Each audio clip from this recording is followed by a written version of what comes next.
Hi guys, so welcome back to my channel. This is a totally new blog. I wanted to write about what is bartending to me. But in relation to my last blogs, what is waiting on tables to me, I just thought this would be a new addition to the channel. So yeah, so I'm going to start on like the basics of bartending. So for me, like the nice things about bartending is knowing your regular guests.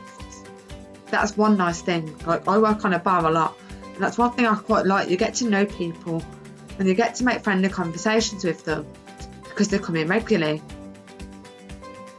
But the skills behind bartending are totally different to just talking to your regulars, obviously. So here we go. So the skills behind bartending. So in my bar, we have to make coffee and tea. So would you know how to make a cappuccino? If you were behind a bar, probably not. So yeah, these are the things that you have to learn with bartending. So I've had to learn how to make cappuccinos, lattes, espressos, mochas, selection of different teas, which obviously is quite easy to make a pot of tea. Who doesn't know how to make tea? I have no idea. So yeah, that's literally like the things that you learn. So with a mocha, it's very much like making a cappuccino. You have to make very frothy milk, and you have to, I put chocolate powder in first and then put the espresso in and then stir it to a paste like you would with a hot chocolate really. So you put chocolate powder in for a hot chocolate with some hot water and stir it to a paste. So start of a cappuccino is just like a hot chocolate, but you've got to remember it's not hot water, it's espresso, which is very confusing if you don't know what you're doing.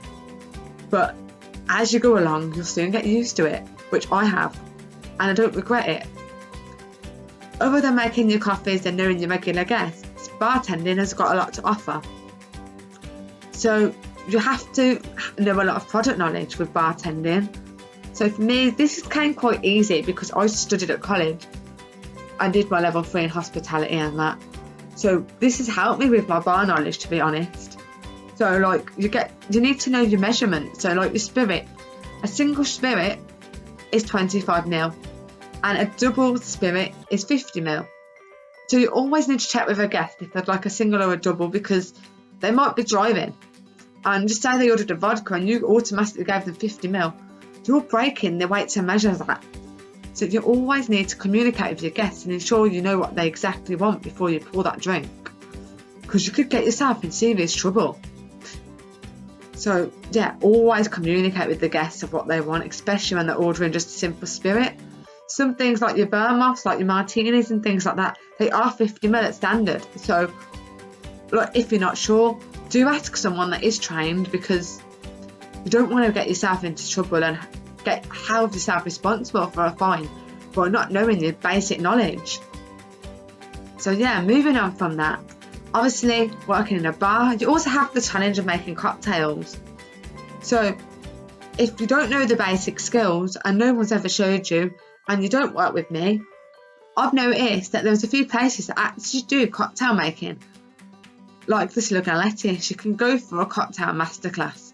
So if you're someone that doesn't actually normally make cocktails but wants to know how to make them, and you don't work with me in my hotel, then feel free to go and, well, you'll have to go and pay to learn how to make cocktails at this waitriess, which it would be quite interesting and informative if you're someone that doesn't know how to make them and wants to learn more.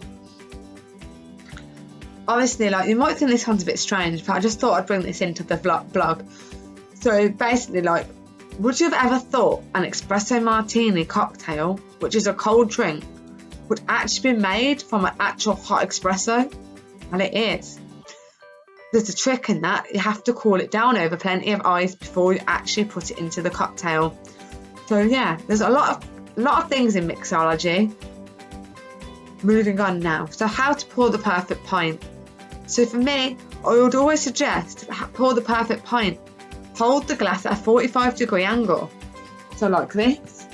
And there's your pump, and you're pouring it into the glass. It's not a 45-degree angle. You can't get the perfect head. And without the perfect head, again, you're breaking like the law of how to pour a pint. But I also do have a trick.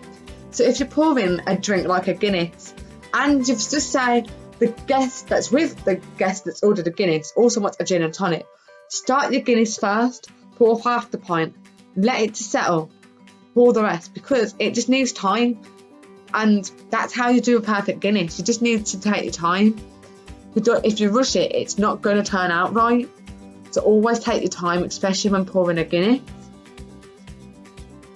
Other than that, I like to do table service. All bars are different. My bar, we have the opportunity to do table service. So with me, if I have a quiet period and I don't have people waiting at the bar, I'll go over to people as soon as they come in. Again, that makes people know that you're actually like being there for the guests and you're giving them good customer service. And I feel like this person will make people want to return, because you're going over to the guests and being like, good morning, can I get you anything to drink?